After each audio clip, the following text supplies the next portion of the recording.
Y al mensaje de este día le he puesto el inicio de tu ministerio.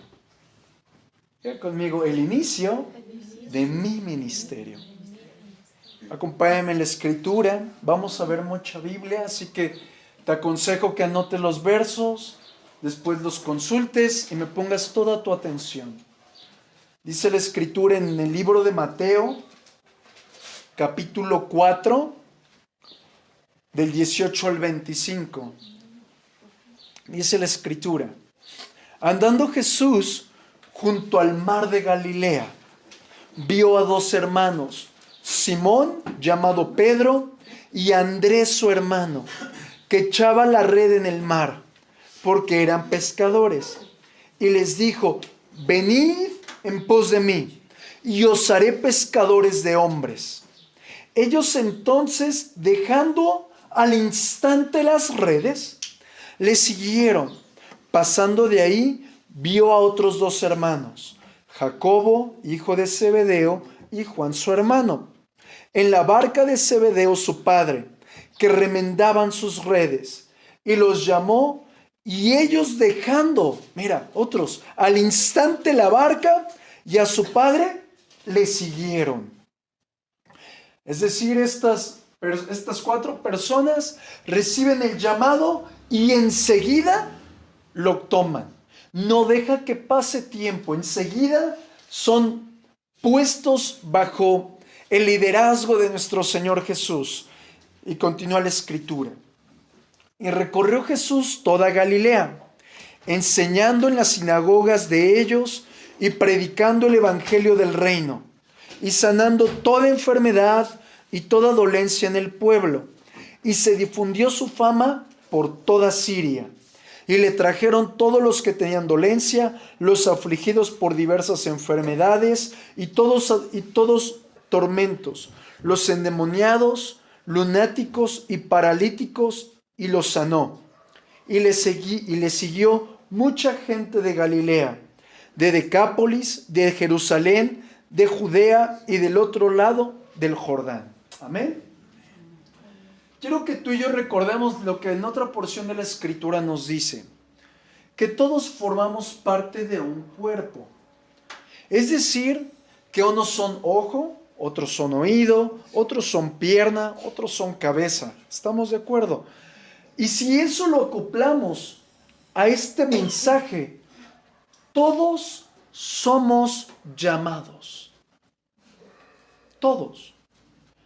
Por más avanzado en edad que tú seas o más joven, por cualquiera que sea tu habilidad, todos somos llamados. Y nuestro llamado es diferente. Pero definitivamente todos tenemos 3 ministerios de cajón que nos da la escritura. Y el primero de ellos es el ministerio de la reconciliación. El otro es el ministerio de la consolación. Y el otro es el ministerio de la palabra. El ministerio de la reconciliación está en 2 de Corintios capítulo 5, verso 18 al 21. Y te voy a explicar un poquito de lo que es. Dice la escritura: y todo esto proviene de Dios, quien nos reconcilió consigo mismo por Cristo. ¿Por qué nos reconcilió? Porque nosotros éramos contrarios a Él. Porque éramos enemigos a causa de nuestro pecado, a causa de nuestros delitos, a causa de nuestra propia destrucción. No podíamos entrar libremente al Padre. Por eso Jesús vino a reconciliarnos por medio de su sangre. Y continúa la escritura. Y nos dio a nosotros el ministerio de la reconciliación. Que Dios estaba en Cristo reconciliando consigo al mundo, no tomándoles en cuenta a los hombres sus pecados. Y nos encargó a nosotros la palabra de la reconciliación. Es decir, que ahora nos toca a nosotros ir a anunciarle a aquellos que gracias a Jesucristo, por lo que hizo Jesucristo, el derramamiento de la sangre en el Calvario, a causa de los azotes que Él llevó, a causa de la humillación que Él cargó, fuimos reconciliados con el Padre. Pero para eso el Padre nos encarga a nosotros que lo vayamos y lo anunciemos. ¿Estamos de acuerdo? Y continúa la Escritura. Así que somos embajadores de Cristo, es decir, representantes. Aquellos que sienten que son poca cosa como personas, que son inútiles, que son poco hábiles, la Escritura me dice que tú eres un embajador. Y yo quiero que pienses lo siguiente. Imagínate que tú fueras el brazo derecho de la reina de Inglaterra. Imagínate el poderío que ella tiene. Y que te dijera, como yo confío grandemente en ti, te voy a enviar a cierto lugar para que en ese cierto lugar establezcas todo lo que se hace aquí. Tú a ese lugar irías como un pequeño rey, como un representante de la reina de Inglaterra. Y todo lo que tú dijeras sería respaldado por la reina de Inglaterra. Asimismo, con el Señor. Tú eres representante, embajador del reino de los cielos para poder anunciar las buenas noticias de que Jesús se ha acercado a nosotros. No te sientas poca cosa, porque si te sientes poca cosa, estás disminuyendo el poder y la gloria de tu gran Dios. Estamos juntos. Y continúa la palabra. Somos embajadores en nombre de Cristo, como si Dios mismo rogase por medio de nosotros, reconcíliate con Cristo. Y quiero hablarte de algo. Una ocasión me tocó a mí, ya varias ocasiones, estar con matrimonios, particularmente diciéndoles esto. Como si yo fuera Cristo mismo, te pido, reconcíliate con tu esposa. Reconcíliate con Dios. Esa es nuestra labor porque tenemos el ministerio de la... Así es. Nosotros mismos lo representamos. Y tenemos la capacidad de decir, no estés enojado con él, con ella. No te sientas poca cosa porque el Salvador vino a unirte con el Padre. Estamos juntos. Y continúa la Escritura. Reconciliaos con Dios. Al que no conoció pecado, por nosotros lo hizo pecado, para que nosotros fuésemos hechos justicia de Dios. A mí algo que me impacta mucho es que la máxima manifestación del poder del Señor somos tú y yo.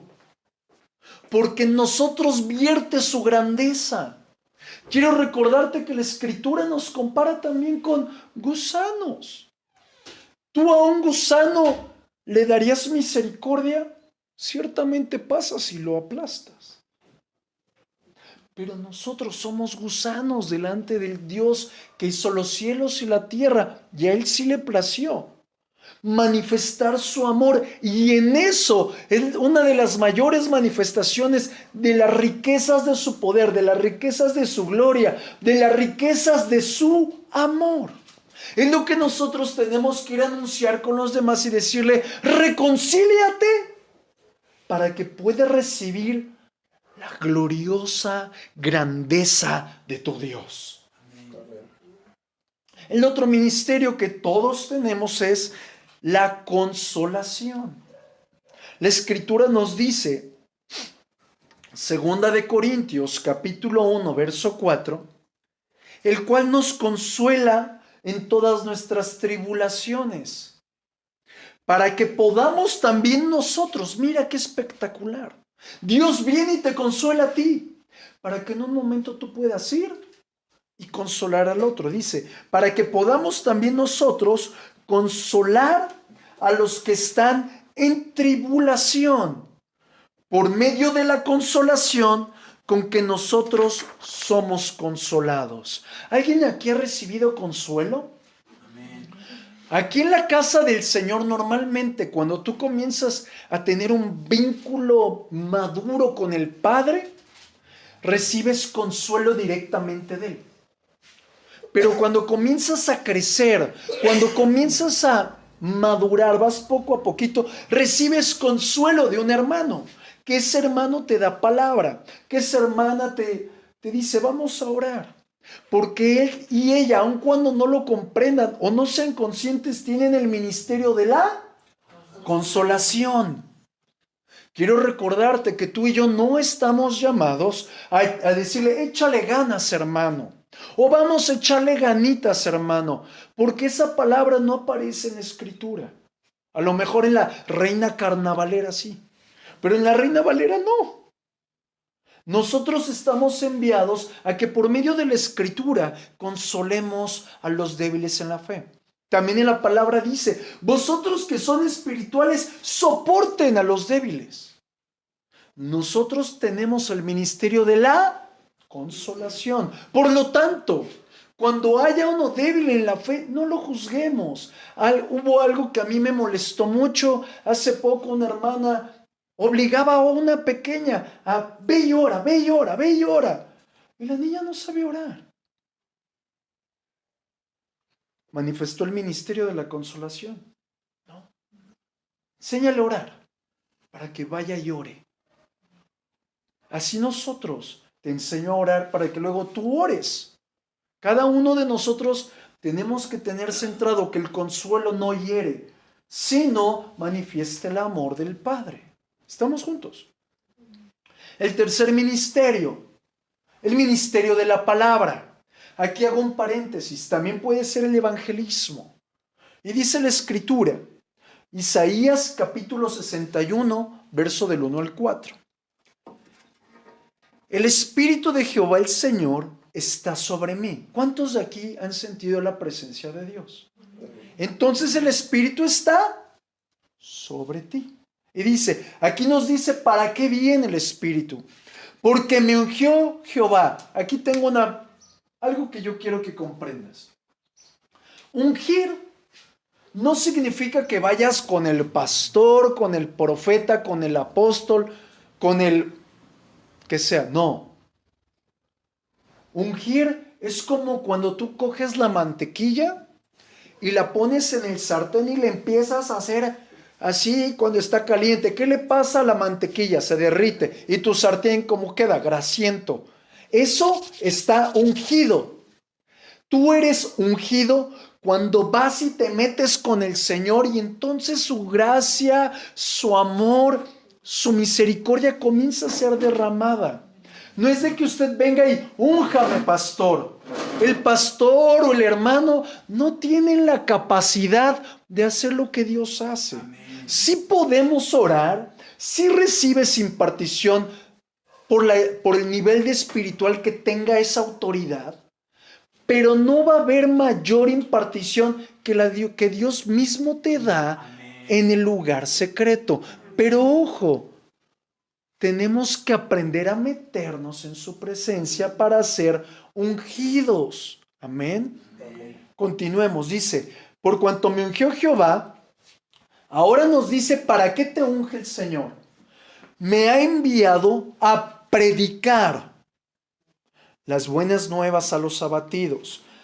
Segundo, a vendar, no a vender, no me vaya a vender ahí algún hermano, no, a vendar a los quebrantados de corazón, a publicar la libertad a los cautivos y a los presos apertura de la cárcel. Nos habla del ministerio de la liberación, a proclamar el año de la buena voluntad de Jehová. Me dirás, ¿eso qué es, pastor? Muy fácil. Cuando tú recibiste a Jesucristo, ¿a poco no comenzaste a ser libre? Te están proclamando la libertad de Cristo. ¿Estás conmigo? Y continúa. Y el día de venganza del Dios nuestro, a consolar a todos los enlutados y a ordenar que los afligidos de Sión se les dé gloria en lugar de ceniza, óleo de gozo en lugar de luto, manto de alegría en lugar de espíritu angustiado, y serán llamados árboles de justicia, plantío de Jehová, para gloria suya. Reedificarán las ruinas antiguas, qué impresionante, y levantarán los asolamientos primeros, y restaurarán las ciudades arruinadas, los escombros de muchas generaciones. Estos tres ministerios los tenemos todos. No puedes decir, es que mi llamado es menor al del pastor. Yo por lo menos en estos 3 ministerios veo una gran responsabilidad. Así que nosotros las tenemos no que tomar porque ya fue impartida, sino comenzar a llevarla a cabo. Por eso el mensaje se llama Comenzando en mi ministerio. ¿Estamos de acuerdo? Y ahora quiero hablarte cómo comenzó Jesús y cómo impulsó Jesús a sus discípulos a servir. Dice la Escritura, cuando leíamos en el libro de Mateo, ¿dónde desarrolló su ministerio Jesús? Y Jesús desarrolló su ministerio en el mar de Galilea. Y justamente en ese mismo mar, en ese mismo lugar, provocó que Pedro y Andrés lanzaran sus redes. Y ahora quiero mostrarte la realidad. El mar representa multitudes de personas. Y Pedro y Andrés fueron impulsados a que en ese mismo mar, multitudes de personas, lanzaran la red, lanzaran la buena noticia, lanzaran el mensaje. Por eso el Señor les dijo, ahora ustedes serán pescadores de hombres. Es decir, nosotros no podemos decir, ejerzo mi ministerio, si no nos involucramos con las personas.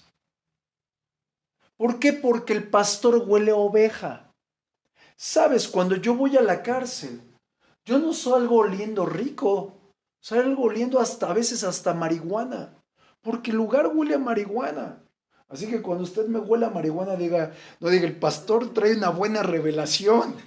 No, porque a eso huele la cárcel.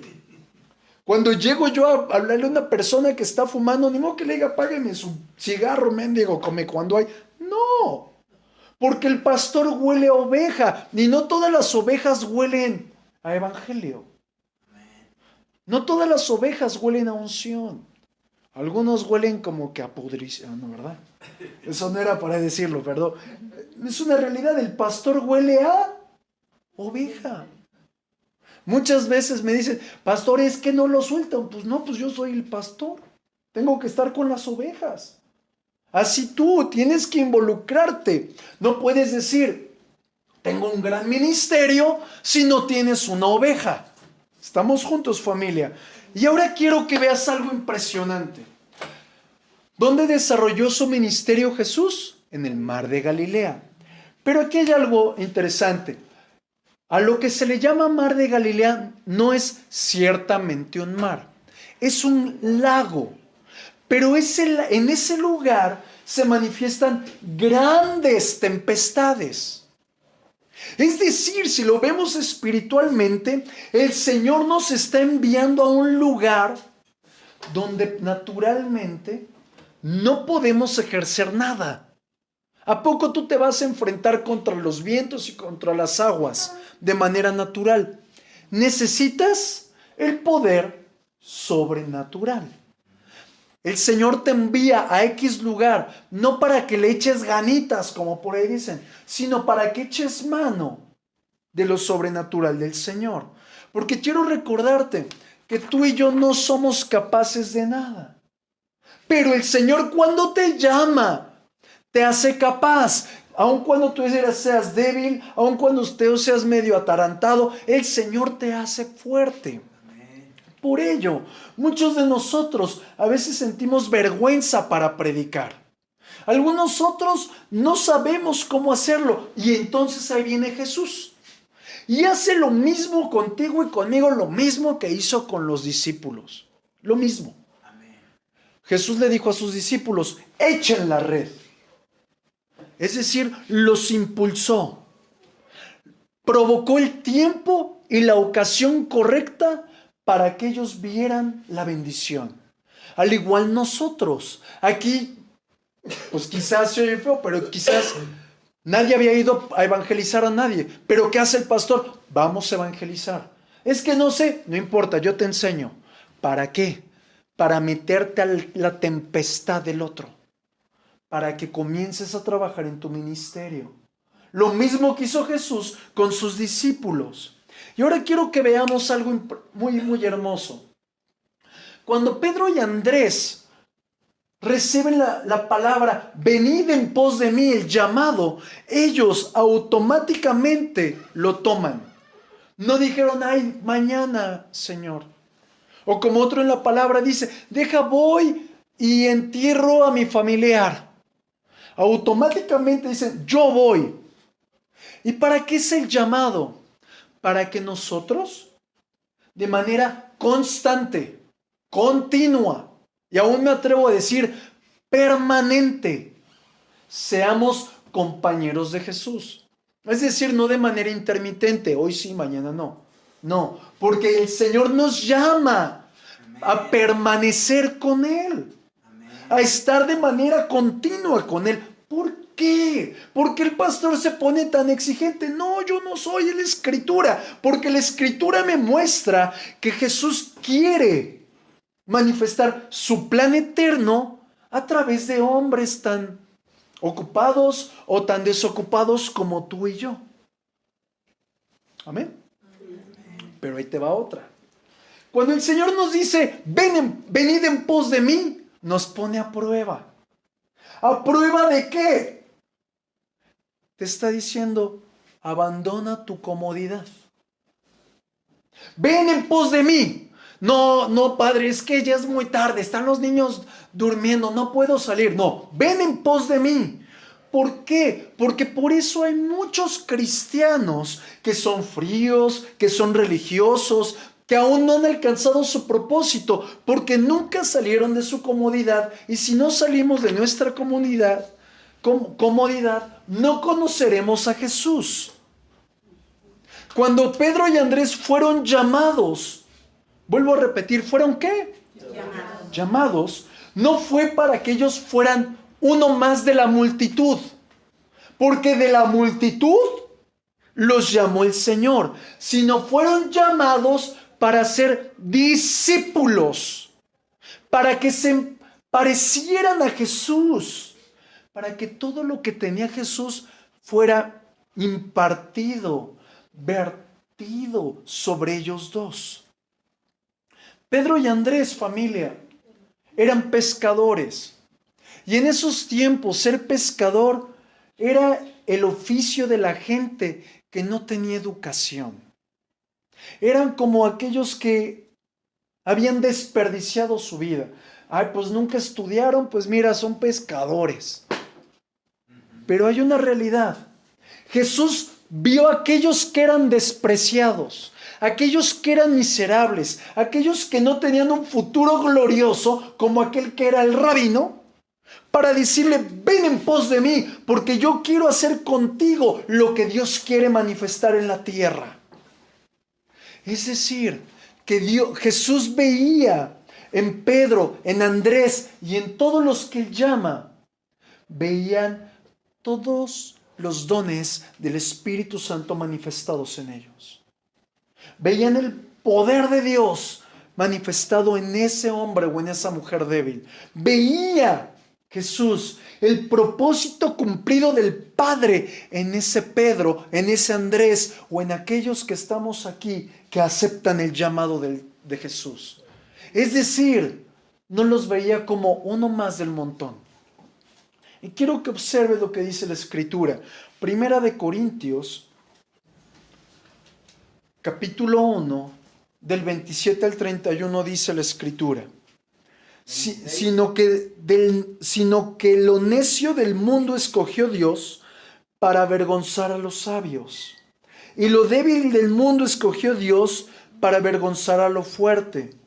Y lo vil del mundo y lo menospreciado escogió Dios, y lo que no es, para deshacer lo que es, a fin de que nadie se jacte en su presencia. Mas por Él estáis vosotros en Cristo Jesús, el cual nos ha sido hecho por Dios sabiduría, justificación, santificación y redención, para que, como está escrito, el que se gloría, gloríese en el Señor. Amén. Es decir, el Señor no vino por los doctores de la ley, no vino por los fariseos, no vino por los muy entendidos, vino por aquellos que aceptaron el llamado. Y aquí hay una pregunta. ¿Tú estarás hoy dispuesto, como Andrés y Pedro, a ir luego tras Jesús?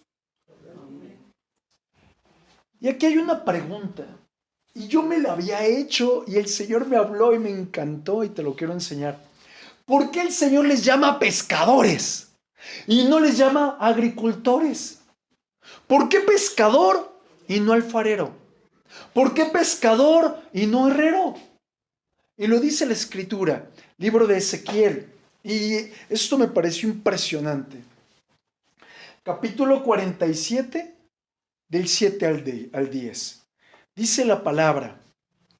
Presta mucha atención, este verso me encantó y me dio mucha luz porque el Señor le llamó pescadores a sus discípulos. Ezequiel 47, del 7 al 10. Y volviendo yo, aquí está hablando el profeta Ezequiel, vi que en la ribera del río había muchísimos árboles, a uno y a otro lado, y me dijo, estas aguas salen a la región del oriente y descenderán al Arabá y entrarán en el mar. Y entradas en el mar recibirán sanidad las aguas. Hago paréntesis. Descenderán al Arabá. El Arabá es un desierto. Y esos entrarán ¿en dónde? En el mar. ¿Para recibir qué? Sanidad. Comienza a mirarte cómo es el orden: desierto, mar, sanidad. Ahora continúa la escritura. Y toda alma viviente que nadare por donde quiera que entrare estos dos ríos vivirá. Y habrá muchísimos peces por haber entrado allá estas aguas y recibirán sanidad. Y vivirá todo lo que entrare en ese río. Y mira lo que dice. Y junto a él estarán los pescadores.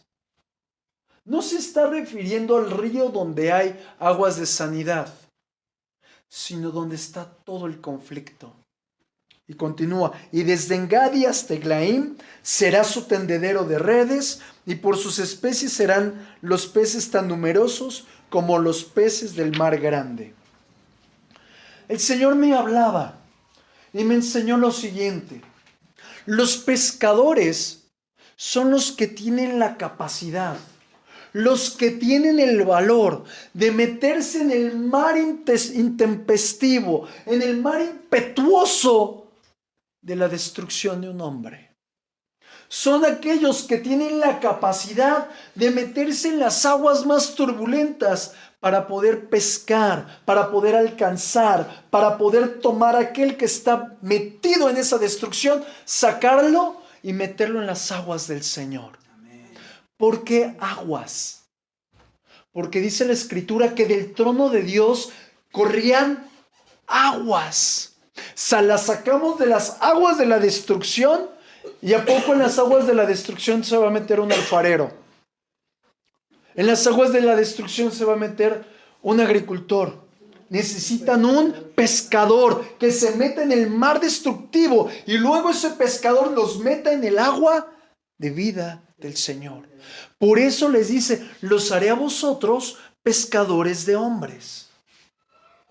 Es decir, aquel que es llamado por el Señor tiene la capacidad de ir por el perdido, por el abatido, por el abandonado, por el que está en el mar impetuoso. ¿Para qué? Para que sea sacado de ese lugar y ese mismo hombre los meta en las aguas de sanidad del Señor.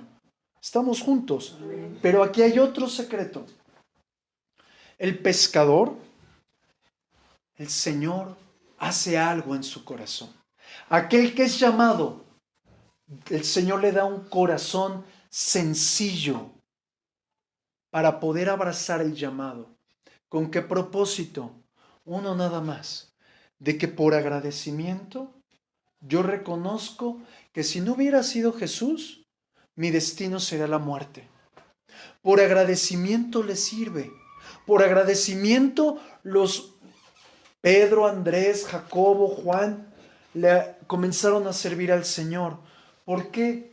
Porque ellos sabían que si se basaban en su propio talento, nunca iban a alcanzar nada. Y fueron ellos los que por agradecimiento se metieron en las impetuosas aguas de la vida de los otros para sacarlos de ahí. Pero ahora veamos algo. Si nosotros revisamos el Evangelio de Juan y el Evangelio de Lucas, nos vamos a topar con algo glorioso. Cuando Pedro recibe su llamado, él recibió dos cosas. Y la primera fue la pesca milagrosa. Pero enseguidita que recibe la pesca milagrosa, una bendición sobrenatural, en ese momento ahora vino una profunda convicción de pecado. Es decir, que si tú aceptas el llamado del Señor, Él te recibe con gran bendición. Pero esa gran bendición provoca en tu corazón convicción de pecado. Y el Señor hablaba algo a mi corazón.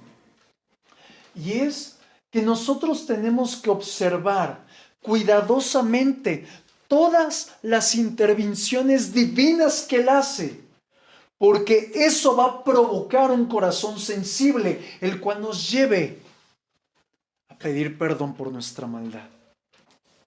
Y aquí hay una pregunta: ¿cuál fue el llamado de Pedro y Andrés? Fácil: sepultar la religión, sepultar las creencias, sepultar las costumbres y poner por estandarte, poner como cimiento la palabra del Señor. Otro de los ministerios o encomiendas que estos hombres tenían era alcanzar a uno más para Jesús. ¿Para qué? Para dar de gracia lo que habían recibido de gracia. Es decir, que cuando tú comienzas a caminar en tu ministerio, dejas de ser un gordo espiritual. Un gordo espiritual es el que recibe y luego recibe. Y ya, gordo espiritual. Pero alguien que es llamado y ejecuta su llamado, viene y come en la casa del Señor, come de la palabra y luego va y comparte con otro. Y ¿sabes algo? A más tú das, más tú recibes. Yo comparo mi predicación de este día con predicaciones de hace tiempo y aún tu modo de predicar es diferente. Aún tu modo de escudriñar es diferente, aún la revelación es diferente. Pero a más tú das, más tú recibes. Es decir, que yo veo ahora esto en los discípulos. Ellos daban a conocer a las personas las buenas noticias. Los sanaban, los liberaban. Pero ahora ellos provocaban algo más. Que esos que habían alcanzado, ahora los buscaban producir en ellos el deseo de que ellos se volvieran también discípulos. Es decir, que un discípulo de Jesús provoca que el creyente ahora se vuelva discípulo. Y quiero mostrártelo. Hay un gran ejemplo en el libro, en la Biblia. Dice la Escritura en Romanos capítulo 3, 10, verso 13 al 15, dice: porque todo aquel que invocar el nombre del Señor será salvo. Pero aquí ahora viene una pregunta: ¿cómo pues invocarán aquel en el cual no han creído? ¿Y cómo creerán en aquel que no han oído? ¿Y cómo irán sin haber quien les predique? ¿Y cómo predicarán si no fueren enviados? Como está escrito: cuán hermosos son los pies de los que anuncian la paz, de los que anuncian las buenas nuevas. ¿Está en Romanos qué? Romanos capítulo 10, verso 13 al 15. Quiero que veamos ahora otro enfoque. ¿Qué tipo de personas busca el Señor? Muy fácil. Cuando Jesús llamó a Pedro y Andrés, ¿ellos qué hacían? Pescaban. Es decir, que ellos estaban trabajando. Cuando Elías coloca su manto sobre Eliseo, es decir, lo llama, Eliseo estaba trabajando con las yuntas de bueyes. Es decir, que el Señor está buscando gente que desee trabajar, gente que anhele que el reino de los cielos se establezca en la tierra. Y eso solamente es a través de trabajo. Por otra parte, la Escritura nos enseña que el Padre trabaja. En 6 días hizo todo lo visible y lo no visible. Pero también en la Biblia, en Juan capítulo 5, verso 17 dice, y Jesús le respondió, mi Padre hasta ahora trabaja y yo trabajo. Es decir, que el trabajo o llamado que el Señor nos hace tiene ciertas características. Y te voy a mostrar una característica desde la perspectiva del libro de Isaías. Isaías capítulo 57, verso 20 al 21. Y aquí es donde se une lo que es un pescador. Mira, escucha lo que dice. Pero los impíos son como el mar en tempestad, que no puede estarse quieto, y sus aguas arrojan cieno y lodo. No hay paz, dijo mi Dios, para los impíos. Esto nos deja ver el primer vistazo a la orden, venid en pos de mí. Es decir, que nos está mostrando a nosotros como una semilla. ¿Qué tal si declara conmigo? Yo soy una semilla. Yo soy una semilla. Somos esa semilla que el Señor va y envía al mar de tempestad. Amén. ¿Para qué? Para que lleguemos a aquellos, primeramente, que no conocen a Jesucristo. Pero también lleguemos a aquellos que se han apartado del Señor. Y cuando vimos en el libro de Isaías, nos muestra lo turbulento, lo tribulado, lo malvado que es este mundo. Dice, son como mar en tempestad. Así es el mundo, familia. Pero nosotros somos ese anzuelo perfecto. Y la iglesia es esa red gloriosa que envía la buena palabra. Por eso nosotros tenemos que ir, alcanzamos a uno y lo metemos en la red, en la casa del Señor. Pero también hay algo muy profundo en esas 3 palabras, venid, 4 palabras, venid en pos de mí. ¿Qué significa esto? Primero te digo lo que no significa. No significa seguir de un lugar a otro lugar. No. No es voy de aquí para allá y para allá. Para nada. Eso no quiere decir la Escritura, sino que significa desapégate, suéltate inmediatamente de la esfera a la cual tú perteneces. Por ejemplo, a un nuevo creyente, cuando el Señor lo llama, le está diciendo, desapégate del mundo. Suéltate de tus falsas creencias. Y ahora, a una persona que ya es creyente en Jesucristo y está caminando, le dice, desapégate de tu yo. Desapégate de lo que no te permite ir en pos de mí. ¿Por qué? Porque tanto el mundo como el yo no nos permite apegarnos genuinamente a Jesucristo. Quiero mostrarte cómo funcionó el llamado de los discípulos. Los discípulos fueron establecidos. Diga conmigo, fueron establecidos.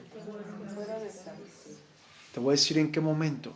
Cuando ellos escucharon la palabra.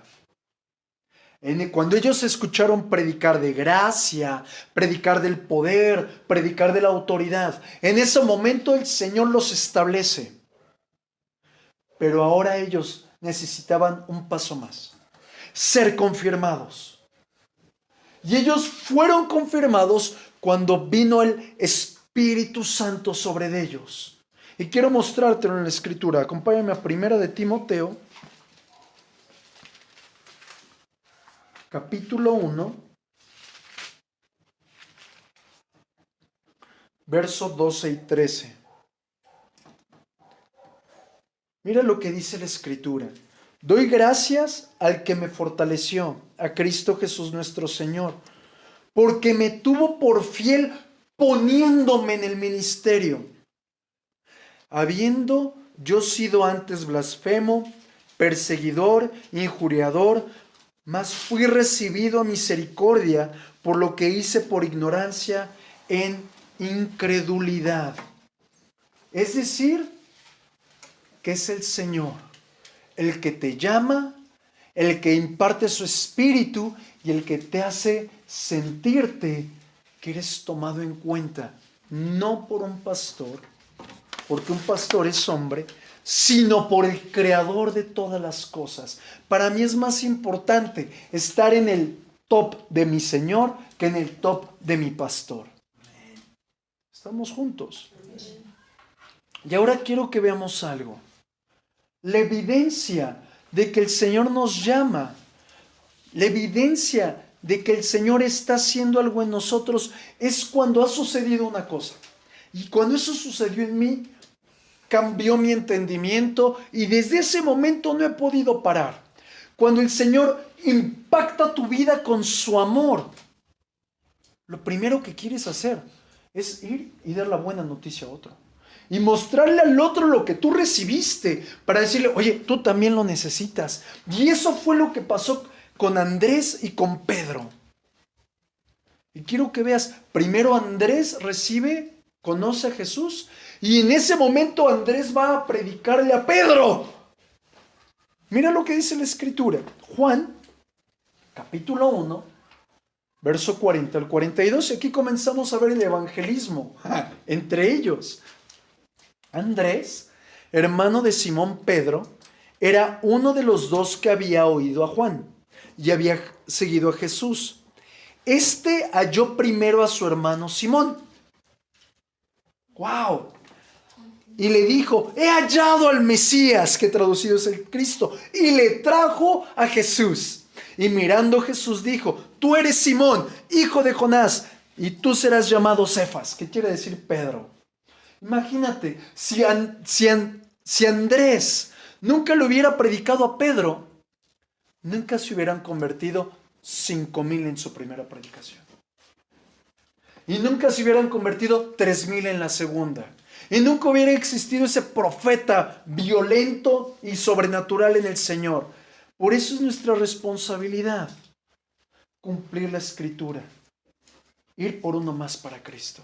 Tú y yo no sabemos si al que le estemos predicando se va a volver un ministro. Tú y yo no sabemos si el que le estemos buscando que se reconcilie con el Señor sea un gran director de alabanza. No lo sabemos, familia. Pero aquí se cumple la Escritura. Que todos somos atraídos por el Padre. Y cuando llega Jesús, cuando llega la luz de Jesús a la vida de una persona, las tinieblas de esa persona se quitan. ¿Para qué? Para que el reino de Dios se establezca en él o en ella y esa luz vaya a su casa. Por eso es tan importante que cuando nosotros recibimos el llamado, vayamos y lo hagamos. Nada de que necesito que el pastor me predique otras 50 mensajes. No. Ni siquiera necesitas al pastor. Necesitas a Jesús. Necesitas su espíritu. Y ahora aquí yo encuentro algo impresionante también. Cuando Juan y Jacobo, otros 2 discípulos, fueron llamados, también ellos fueron encontrados trabajando. Pero aquí dice la Escritura otra cosa. Ellos no estaban pescando, ellos estaban remendando las redes. Y esto me parece formidable. Y te voy a explicar por qué. El hecho de que ellos estuvieran remendando. ¿Qué significa remendar? Arreglando, uniendo las redes rotas en su oficio, Eso disparó la gracia del Señor sobre ellos. Quiero que observes algo. Busqué lo que significa la palabra remendar y viene de una palabra griega que es catartizo y tiene un significado impresionante. Es encajar, preparar, reunir, completar. Es decir, familia, Juan, por consecuencia de su trabajo, comprendía la importancia de reparar y de unir una red. ¿Y cuál fue su trabajo? Reparar y unir la relación entre el hombre y Dios. Es decir, mis amados, ustedes no menosprecien su trabajo, porque mientras que tú estás trabajando, sea la labor que estés desarrollando, el Señor te está madurando, te está dando entendimiento para que ejecutes tu ministerio. Amén. Si eres maestro, el Señor te está colocando en que te fijes en los detalles. Si eres abogado, que quizás tú te fijes en la certeza de cómo Jesús defendió a su oveja delante de Satanás. Si eres chofer, si eres lo que sea, ahí en ese lugar donde tú estás desarrollando cualquier actividad, no la menosprecies. No te sientas poca cosa, no digas es que mi trabajo es... No, ahí el Señor te está capacitando. ¿Por qué? Porque seguramente tu trabajo lo haces con diligencia y lo haces con compromiso. Cuando alguien te pide algo, no eres tardado a hacerlo, sino que eres proactivo, lo haces. Y así nosotros tenemos que ejecutar nuestras tareas en el ministerio. Estamos juntos. Quiero que veas la importancia de Juan, del remendar de Juan. Te comenté hace rato que él reparaba las redes. Una de sus tareas fue reparar las rasgaduras de la iglesia. ¿Cómo lo vemos? En el Evangelio según San Juan, en las epístolas de Juan y en el libro de Apocalipsis. Esa es la evidencia total donde nos muestra la importancia de reconciliar el hombre con Dios, unirlos, remendarlos, reconciliarlos, hacer lo que él hacía sentado al lado del mar de Galilea. Estamos juntos. Mira, ahora vamos a continuar en la escritura. Dice en Mateo capítulo 4, verso 23. Y aquí nos muestra otra arista de nuestro llamado. Es decir, nos muestra qué fue lo que Jesús hizo. Dice Mateo 4, 23, y recorrió Jesús toda Galilea, enseñando en las sinagogas, predicando el evangelio del reino y sanando toda enfermedad y toda dolencia. Es decir, aquí vemos tres llamados rápidamente. El primero, enseñaba su palabra, el ministerio de un maestro, de un pastor. ¿Estás conmigo? Luego dice, predicaba el evangelio, el ministerio de un evangelista. Dice la palabra, y estas señales seguirán a los que creen. Echarán en mi nombre fuera a los demonios, sanarán a los enfermos. Si bebieren cosa mortífera no les dañará. El ministerio de un evangelista va respaldado con señales, pero también cuando en este verso nos muestra, sanaba toda enfermedad y toda dolencia. Nos muestra la manifestación del poder y el señorío de Dios. ¿Qué significa señorío? Ser sobre todo lo creado. Quiero recordarte que el Señor hizo todo y nos puso a ti y a mí a señorear su creación. Y para señorear necesitamos toda su autoridad, todo su respaldo. Y a eso nos ha llamado el Señor. ¿Estás conmigo? El señorío, exactamente. Y quiero que veas cómo lo hizo Jesús. Dice en el libro de Hechos, capítulo 10, verso 38, como Dios ungió con el Espíritu Santo y con poder a Jesús de Nazaret. Y como éste anduvo haciendo bienes y sanando a todos los oprimidos por el diablo, porque Dios estaba con él. Es la misma manera en la que el Señor opera en nosotros. Y quiero que prestes atención. Cuando tú vas y le predicas a una persona acerca de Jesús, suceden tres cosas gloriosas. Cuando tú lo haces guiado por el Señor, lo primero que viene a la persona es gozo. ¿Por qué? Porque tú le estás mostrando a la persona que su premio era una eternidad en el lago de fuego. Y al momento que le comienzas a predicar, le estás dando ahora la esperanza de que hubo alguien que le entregó el perdón de sus pecados, que lo hace uno con el Padre, que le da la oportunidad de tener una vida realmente verdadera. Y en ese momento, cuando tú le predicas a esa persona y recibe la palabra, viene un cambio de conciencia.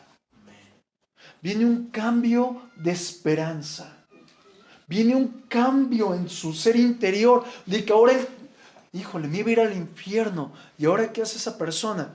Va y le predica a su primo, o a su mamá, o a su papá, por el impacto que recibió. Por eso es tan importante que cuando nosotros recibamos el llamado, automáticamente lo pongo por obra. ¿Para qué? Para que Jesús sea exaltado. No para que el nombre de la iglesia sea conocido, sino para que Jesús sea exaltado, para que el poder de Jesucristo sea manifestado. Y la misma Escritura lo pone como centro. Dice en Mateo 4, 24 y 25, dice: y se difundió su fama. ¿La fama de quién? De Jesús, no de Pedro, no de Pablo, no del pastor. La fama de Jesús. Y le trajeron a muchos enfermos, a muchos afligidos, a muchos atormentados, a muchos endemoniados, a muchos paralíticos, y a todos los sanó. Se trata de dar a conocer a Jesucristo. ¿Estamos de acuerdo? Para eso somos llamados, para manifestar la luz de aquel que caminó entre nosotros, de acuerdo a lo que dice la Escritura. Porque delante de su luz las tinieblas no prevalecen.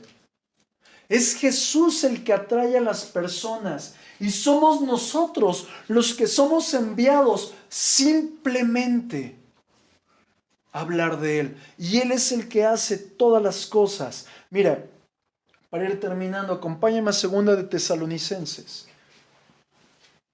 capítulo 1.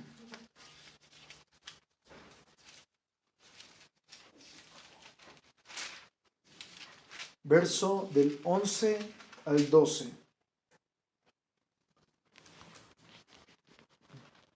Y dice la Escritura: por lo cual, asimismo oramos siempre por vosotros, para que nuestro Dios os tenga por dignos de su llamamiento y cumpla todo propósito de bondad y toda obra de fe con su poder, para que el nombre de nuestro Señor Jesucristo sea glorificado en vosotros, y vosotros en Él, por la gracia de nuestro Dios y del Señor Jesucristo. Es decir, mis amados, nosotros lo único que tenemos que hacer es cumplir con los ministerios que el Señor nos dio, de la reconciliación, de la consolación, del evangelismo, de llevar la palabra. Nos toca ser obedientes. Nos toca conocer su Escritura con el propósito de que haya uno más para Cristo. Quizás todos aquellos que les prediquemos, quizás nunca vayan a una iglesia cristiana, pero seguramente te los encontrarás en el reino de los cielos. Nuestra tarea efectivamente es crecer como cuerpo de Cristo, pero la primordial es llenarle el cielo al Señor. Amén. Cierra un momento tus ojos. Yo quiero orar por ti. Que el Señor haga su obra esta noche. Hermoso Rey, que hoy cada uno de mis hermanos escucha en el Espíritu: venid en pos de mí. Espíritu Santo, que estas palabras penetren el Espíritu. Venid en pos de mí. Señor, que cada uno de mis hermanos se desate de su yo, se desate del mundo, se desate de todo aquello que ha intoxicado su vida espiritual. Hoy, Padre, en el nombre de Jesús, hoy te ruego, Espíritu Santo, trae esa convicción que vino sobre Pedro por reconocer a Jesucristo como el único Dios y verdadero Rey. Señor Jesús, por favor, trae esa gran bendición sobrenatural sobre mis hermanos, así como lo hiciste con Pedro, pero que ellos también comprendan tu grandeza. Fluye, Espíritu Santo. Toca, Espíritu Santo. Que en su ser interior reciban tu llamado. El llamado a conocerte. El llamado a servirte. El llamado a salvación a aquellos que no te conocen. Espíritu Santo, toca, toca, toca, toca las membranas más sensibles. Que vayan por el desvalido. Que vayan por el apóstata. Que vayan por el que no te conoce. Que se metan en las aguas turbulentas de la vida de los demás. Y que sean pescados. Y que sean llevados ellos a las aguas de vida que fluyen de tu trono. Fluye, Espíritu Santo. Hoy el Señor te está llamando. Venid en pos de mí. Venid en pos de mí. Señor, fluye. Porque no se trata de nuestro poder. Se trata de dar a conocer tu nombre. Toca, toca, toca. El llamado no es algo si me gusta. El llamado es el Señor colocándolo en ti. Fluye, Señor. Fluye, Espíritu Santo. Padre, mientras que mis hermanos trabajen en sus labores cotidianas, te pido, revélales cómo trabajarán en tu ministerio. Te lo pido, Padre, en el nombre de Jesucristo, Señor. Amén.